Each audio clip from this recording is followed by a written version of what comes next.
बीते दिनों लंदन की जो महारानी है एलिजाबेथ द्वितीय, उनकी मृत्यु हुई। और मृत्यु होने के बाद विश्व में इसकी चर्चा रही और हमारे देश में भी उसकी चर्चा हुई। और चर्चा के साथ साथ एक मुद्दा और जुड़ा था। जैसी उनकी मृत्यु हुई तो एक बार फिर से कोहिनूर हीरे पे भी बातचीत शुरू हुई। फिर ये हुआ कि भाई हमारे देश का हीरा वहाँ चले गया, ये वो। हमारे देश का हीरा लंदन चला गया, ये बात तो अलग है, लेकिन वो हीरा आया कहाँ से और उसका बस्तर टॉकीज़ में क्यों जिक्र हो रहा है और बस्तर से क्या कनेक्शन है। आप सोचेंगे कि ये आश्चर्यजनक वाली जानकारी है, और पूरी जानकारी के लिए आपको ये इस वीडियो को आखिरी तक देखना होगा, तब आपको सारी चीज़ें विस्तार पूर्वक समझ में आएंगी। नमस्कार, मैं विकास तिवारी हूँ और आप बस्तर टॉकीज़ देख रहे हैं। दरअसल कोहिनूर हीरा पे हम बस्तर में बातचीत कर रहे हैं। बस्तर में राज परिवार के जो महत्वपूर्ण सदस्य हैं कमलचंद भंजदेव, उनसे हम बातचीत करेंगे। मुझे भी अभी ये जानकारी मिली कि कोहिनूर हीरे का संबंध यहाँ के राज परिवार से था।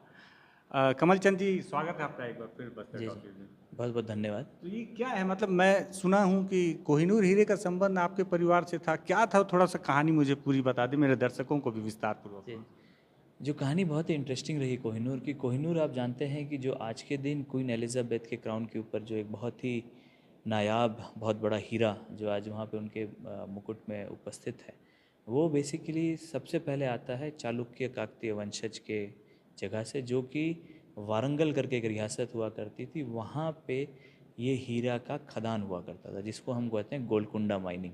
गोलकुंडा माइन से ये हीरा निकाला गया था, और वो आज भी ऐतिहासिक लोगों से आप पूछेंगे, आप पढ़ेंगे हिस्टोरिकली, तो वो वहाँ से निकाला गया। निकालने के बाद वो किसके अधिपस्त में गया? काकतीय राजवंश के अंदर गया। और काकतीय वंशज, उनको पूजा अर्चना भी थी और उस डायमंड का हमेशा देख रेख भी किया जाता था। और उसका वर्णन बहुत जगहों पे मिला भी है, शास्त्रों में भी, डिस्कवरी में भी। ऐसे बहुत सारे लोग रिसर्च भी कर रहे हैं, और ऐसे बहुत सारे हमारे एंथ्रोपोलॉजिकल म्यूजियम के ऐसे बहुत सारे स्टूडेंट्स हैं जिन्होंने इसको रिसर्च किया। और डिस्कवरी में भी, मतलब डिस्कवरी में कहा? डिस्कवरी में एक चैनल में अभी आ रहा है जिसमें कि उसमें कि ये रिसर्च किया गया है कि कोहिनूर एक्चुअली कहाँ से आया और उसका उत्पादन कहाँ से हुआ, उसको कहाँ, जैसे मैंने आपको बताया गोलकुंडा से निकला, निकलने के बाद वो कहाँ कहाँ कितने जगह वो हैंड चेंज किया, और वो कहाँ से क्वीन एलिजाबेथ के क्राउन में पहुँच गया, उसकी पूरी कहानी एक डिस्कवरी प्लस में आने वाली है, और वो स्ट्रीम भी होगी। उसका ही पहलू ये था कि वो जो आता है, अगर आप कहानी के आखिरी में जाना चाहेंगे, कहानी के पहले जाना चाहेंगे, जहाँ पे था वो काकतीय वंशज, जो कि हम बस्तर आने से पहले हम वहाँ थे। आराध्य माई दंतेश्वरी के आशीर्वाद से जब हम यहाँ पे आए, उसके बाद वहाँ पे एक बहुत बड़ा अटैक हुआ, जिसमें कि वहाँ रानी रुद्रमा देवी, प्रताप रुद्र के ऊपर अटैक हुआ। उनके देहांत के उपरांत उस हीरे को वहाँ से चुरा लिया गया, और ये चुरा लिया गया। उसमें आज तक जो रिसर्च, उसमें जो छोटा कड़ी का रिसर्च अभी बचा है वो ये कि ये राजमहल से चुराया गया कि उस मंदिर से चुराया गया जिसके माँ भद्रकाली का मंदिर कहा गया। अच्छा। तो ये बहुत महत्वपूर्ण पहलू हो गई। हाँ। अगर मंदिर से चुराया गया तो ये माँ का आभूषण होगा, माँ का आभूषण, ठीक बात। और अगर राजमहल से चुराया गया तो ये एक खजाना था जो कि राजा अपने पास मुश्किल के समयों के लिए रखा गया होगा। ये जनता की कोई मुश्किल होगी तो उसके लिए नायाब रखा गया। तो इसकी अलग अलग कहानी अलग अलग लोगों ने बताई, बट जो महत्वपूर्ण इसमें बात यह है कि जो चुराया गया जिस समय से, उस समय से जिस जगह पे भी वो गया, वो शापित रहा। जिसने भी उसको अध्ययन किया या पकड़ा, या कोई भी सम्राट ने उसे रखा, या कोई मुगल राजाओं ने रखा, या हिंदू राजाओं ने रखा, तो उनको वो शापित रहा और कभी भी वो किसी को फला नहीं, उनका पतन ही हुआ उस राज तो को। रानी जो एलिजाबेथ है, उन्होंने धारण किया, तो उन्हें तो मुझे नहीं। हाँ, उनको कुछ नहीं हुआ, क्योंकि जैसा मैंने बताया कि वो राजा से चुराया गया था, क्योंकि उस समय राजा वहाँ उपस्थित थे, काकतीय चालुक्य वंशज। तो वो श्रापित उनको रहा, जो वो किंगडम में ये जो जो उसका होल्डर रहा, जो कह सकते हैं कि ही के ऊपर रहा, मतलब एक मेल डिसेंडेंट जो राजा बना, वो जब भी उसको पकड़ने की कोशिश किया, उसे अपने लिए यूज़ किया, या अपने उपयोग में ले लीजिए, या अपने राजवंश के लिए ले लीजिए, या अपने खजाने के लिए, तो उसका हमेशा पतन होना चालू हुआ। अच्छा, गलत प्रभाव पड़ा। और वो कह सकते हैं, क्योंकि उसका अगेन हम एक हिस्टोरिकली मैं पीछे जाता हूँ, जो आपको मैंने बताया कि ये माँ का आभूषण था या महज एक खजाने का एक हिस्सा था। अगर वो माँ का आभूषण था तो वो बहुत बड़ा श्रापित हो गया, और चोरी होने के बाद वो आज भी वो उसका बहुत बड़ा षड्यंत्र रहा, और वो भी आज के दिन फीमेल डिसेंडेंट को ही वो फायदा दिया। क्योंकि रानी रुद्रमा देवी थी आखिरी, जैसा मैंने आपको बताया, तो रानी रुद्रमा देवी के पास वो पोजीशन हुआ, तो रानी उसकी देखभाल करती होगी, राजी उनको माता के श्रृंगार में इस्तेमाल करती होंगी, या वो अपने राज खजाने में इस्तेमाल करती होंगी। तो आज भी उसके ऊपर शोध है, मगर ये क्लियर है कि ये काकतीय वंशज का हीरा था। और ये हैंड एक्सचेंज किया, और जहाँ जहाँ गया वो शापित रहा।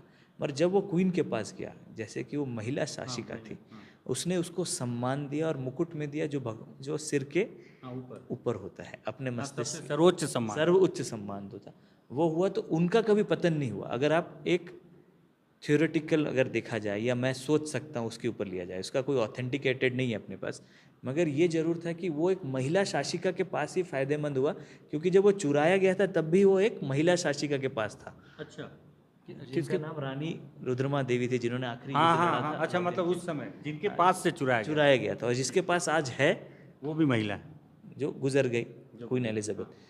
तो आज भी वो देखा जाए कि कहीं ना कहीं उसकी हिस्ट्री बहुत बस्तर से इसलिए उसका संबंध है, क्योंकि उनमें से छोटे भाई आकर के, जिनका नाम हम लोग अन्नम देवा नाम से जानते, अन्नम देव का आकर के माँ का वस्त्र लेकर के पूरे बस्तर में घूमे, उससे बस्तर रियासत का स्टैब्लिशमेंट हुआ, और 1323 में हमने बस्तर का किंगडम बनाया, और जिसमें कि हमें सभी आदिवासियों को लेकर के, सभी भाईचारा के साथ मिल करके हमने राजपाट किया, जो कि इतने सालों से चले आ रहा है।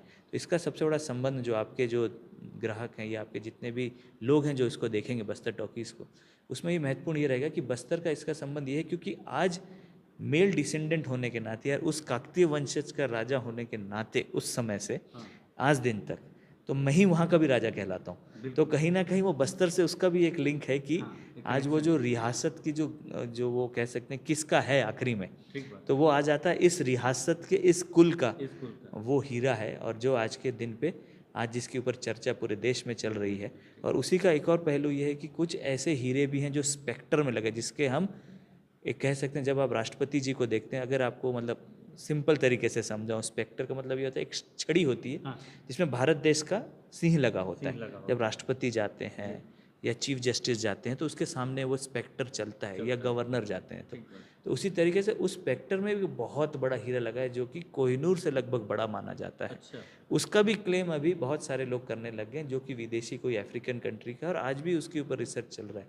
तो उसी तरीके से आज बस्तर का भी नाम इसलिए आ रहा है उसमें, क्योंकि ये काकतीय वंशज का था, क्योंकि अब 1300 के बाद वहाँ पे कोई राजा रहे नहीं, खत्म हो गए थे। उन्होंने स्टैब्लिशमेंट यहाँ कर लिया, क्योंकि माता की शक्ति से यहाँ पे स्टैब्लिशमेंट हुआ, और आज वो शक्ति के कारण ही आज बस्तर रियासत आज भी जीवित है। और साथ साथ पूरे आदिवासी समुदाय, अगर आप देखा जाए, बस्तर में जो जनजाति समाज है वो अपने आप में अद्भुत है, और अपने आप में एक सम्मान है। वो किसके कारण है? कहीं ना कहीं माई दंतेश्वरी के आशीर्वाद के कारण आज हम सब एकत्रित होकर के, इतने सारे समाज के लोग मिल करके हम रह रहे हैं। अच्छा बाबू साहब, कभी इस बात की सबसे पहले तो आपको जानकारी आपको कब लगी कि कोहिनूर से आपके परिवार का संबंध? हाँ, ये बड़ा इंटरेस्टिंग क्वेश्चन है कि मैं जैसा आपको पहले भी बताया, जब हम चीता की बात कर रहे थे, कि हमारे अंकल थे, कोरिया अंकल, जिसको कोरिया रियासत के राजकुमार थे छोटे, और वो वित्त मंत्री भी रहे।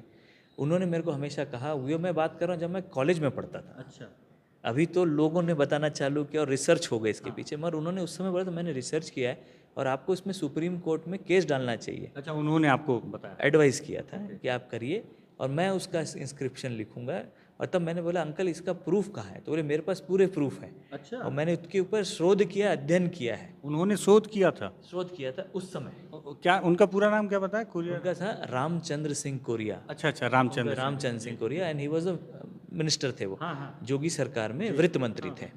और अर्जुन सिंह जी के समय भी गए थे, कांग्रेस पार्टी से उनका मंत्री थे। नाम था, और उन्होंने शोध किया था उसके ऊपर। और क्योंकि वो हिस्टोरियन थे और उनकी शादी भी नहीं हुई थी, और इसलिए उनके ऊपर एक बहुत बड़ा रिसर्च हमारे पास आता था। और हमेशा मुझे कहते थे कि आप एक्चुअल ओनर हो कोहिनूर के, और आपको उसके लिए केस डालना चाहिए इंटरनेशनल कोर्ट्स में या अपने सुप्रीम कोर्ट के माध्यम से, ताकि ये हमारा जो एक बेशकीमती एक हमारा जो हीरा है, ये हमारे देश में आए और हमारे देश का गौरव बढ़ाए। तो इसके लिए उन्होंने बोला था। तो इससे मेरे को ये पता चला था, और आज इसके बाद पता चलता है, जब ये चीज़ विषय जब उठना चालू हुआ, तो बहुत सारे ऐसे न्यूज़ वाले, जैसे डिस्कवरी है, ऐसे बहुत सारे लोगों ने मुझे अप्रोच किया। अच्छा, कि आप इसके बारे में क्या कहना चाहेंगे?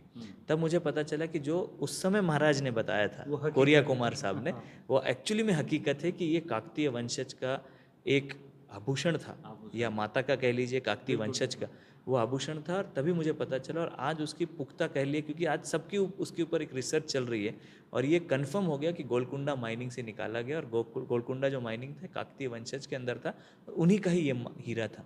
तब से मुझे पता चला।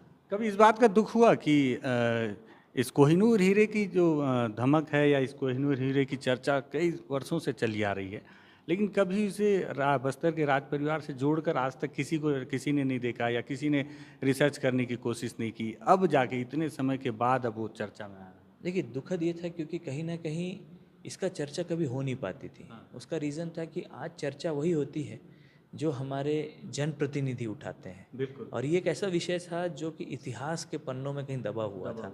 और ये कब निकलता है, जब ऐसी कोई घटना घटती है और ऐसी कोई स्पेसिफिकेशन लेते हैं। जैसे आज के दिन कोरोनेशन हो रहा है किंग्स चार्ल्स का, तो जब उस समय ये विषय उठता है तब ये रिसर्च किया जाता है कि हीरे कहाँ से आए, क्योंकि उसकी हिस्टोरिकल बैकग्राउंड दिखाई जाती है कि इतना पुराना राजवंश या इतना पुराना ये, उसी से ये चीज़ उठी। दुख ये भी लगता है कि कल के दिन अगर हम इसे अप्लाई करें, और ये कब कौन कर सकता है, हमारे आदरणीय प्रधानमंत्री जी कर सकते हैं, नेतृत्व ले सकते हैं, ले करके इसे हमारे भारत देश में लाना चाहिए, क्योंकि ये हमारे भारत देश की शान है। और ये हमारे भारत देश की ज़मीन से, हमारी भारत माता के अंदर से निकली हुई एक नायाब और इतनी महंगी एक डायमंड हमारे पास है, जिसको हमें लाने का प्रयास करना चाहिए। और साथ साथ वहाँ पे भी बताना चाहिए कि भैया ये एक्चुअली आया कहाँ से था, कि उसका हिस्टोरिकल बैकग्राउंड वहाँ लिखना चाहिए, क्योंकि ये किसी ने दिया नहीं था, ना किसी ने बेचा था, चुराया गया था। और उनके पास पहुँचा, तो कहीं ना कहीं उसका जो रिकॉर्ड है, और हिस्टोरिकली जैसा हम बोलते हैं, हम विश्व गुरु के साथ साथ हम सोने की चिड़िया थे। और ये ऐतिहासिक बहुत बड़ा उदाहरण आपके सामने आ रहा है कि इतना बड़ा हीरा जिसका डिस्कशन पूरा विश्व कर रहा है, वो कहाँ से जुड़ा हुआ है। हाँ, बस्तर से जुड़ा हुआ, और है कहाँ का, हमारे एक डायमंड के माइन का है, जहाँ से निकाला गया। इसलिए हमारे देश को सोने की चिड़िया कहा गया था। हमारे पास नायाब चीज़ें थी, उसमें छोटा सा एक उदाहरण अगर हम दें तो कोहिनूर का हीरा है। और सबसे ज़्यादा अच्छा, आपने जो साउथ अफ्रीका वाले हीरे की बात की, उससे भी ज़्यादा चर्चा में कोहिनूर का हीरा रहता है। कोहिनूर रहा, क्योंकि उस समय क्या होता था, क्योंकि कोहिनूर हीरा इसलिए रहा, उसका बहुत बड़ी चीज़ है, क्योंकि स्पेक्टर सामने चलता था, जिसको हम हमारे छत्तीसगढ़ या बस्तर लैंग्वेज में हम पढ़ियार बोलते हैं। हर गांव में पढ़ियार है, हमारे भी पढ़ियार, राजा का भी पढ़ियार, उसको पढ़ियारी बोल लीजिए। तो पढ़ियार जो डंडी पकड़ के चलता है, सब माता के साथ चलता है, उसी तरीके के पढ़ियार के ऊपर उसके स्टिक में या उसके डंडे में जो लगा हुआ हीरा था, वो वहाँ का था। मगर क्वीन एलिजाबेथ का जो क्राउन है, जिसे हम कहते हैं कि जो उसके ऊपर का जो क्राउन कह सकते, उसको हिंदी शब्द अगर हम बोलेंगे तो ताज, मुकुट, जो हम मुकुट कह लीजिए, मुकुट जो है, वो मुकुट जो था, उसमें अगर कोई हीरा को डाला गया तो कौन सा डाला गया? वो सर्वश्रेष्ठ हीरा था। हाँ, वो कौन सा था? कोहिनूर था, उसको डाला गया। तो इसलिए उसका इम्पोर्टेंस हमारे लिए बहुत महत्वपूर्ण है, क्योंकि वो हीरा आज वहाँ पे है, ना कि वो स्पेक्टर में लगा हुआ है। तो ये बहुत बड़ी चीज़ है, कहाँ लगा है उससे उसकी वैल्यू ज़्यादा बढ़ जाती है, क्योंकि वो भगवान का ऐसा होता है कि हम भगवान को अपने सिर से ऊपर मानते हैं। हमसे ऊपर कोई है तो प्रभु है या ईश्वर है, मगर हमसे ऊपर कौन? आराध्य माई दंतेश्वरी, भद्रकाली है। मगर अगर हम हीरा को भी लगा रहे हैं, उसके ऊपर, मस्तिष्क के ऊपर लगाया जाए, क्योंकि क्राउन के अंदर तो नहीं जा रहा है वो, क्राउन तो ऊपर रहता है, सिर के ऊपर वो हीरा दिख रहा है। इसलिए कहीं ना कहीं उसकी जगह भी कहाँ मिली? उस हीरे को माथे के ऊपर मिली। तो इसलिए उसका सम्मान बहुत ज़्यादा है, और इसका हिस्टोरिकली उसका जो महत्व है, ये आप खुद ही समझ सकते हैं। बहुत धन्यवाद कमलचंद जी, आपने बहुत ही शानदार और बेहतरीन जानकारी दी, और मैं खुद आश्चर्यचकित हूँ इस बात को जानकर कि वो कोहिनूर का हीरा, जिस पर पूरी दुनिया, हमारा देश खुद ही लंबे समय से बातचीत करता रहा है, उसका मेरे बस्तर से जुड़ाव, हमारे बस्तर के राज परिवार से बहुत करीबी जुड़ाव है। मैं भी चाहूँगा, हालांकि मैं इसमें बहुत ज़्यादा कुछ कर दो नहीं सकता, लेकिन मेरी उम्मीद है, मेरी चाहत है कि वो कोहिनूर हीरा जो मेरे बस्तर से ताल्लुकात रखता है, वो हमारे देश में कम से कम लौट कर आ जाए। अगर आपको भी लगे कि मुद्दा काफ़ी रोचक है, जानकारी काफ़ी महत्वपूर्ण है और एक्सक्लूसिव है, कि ये बात पहले किसी ने नहीं बताई, मुझे खुद पहली बार पता चला, इसलिए मैंने पहली बार आपको बताया। अगर आपको लगे इस पर बातचीत होनी चाहिए तो आप इस वीडियो को ज़रूर शेयर करें। धन्यवाद।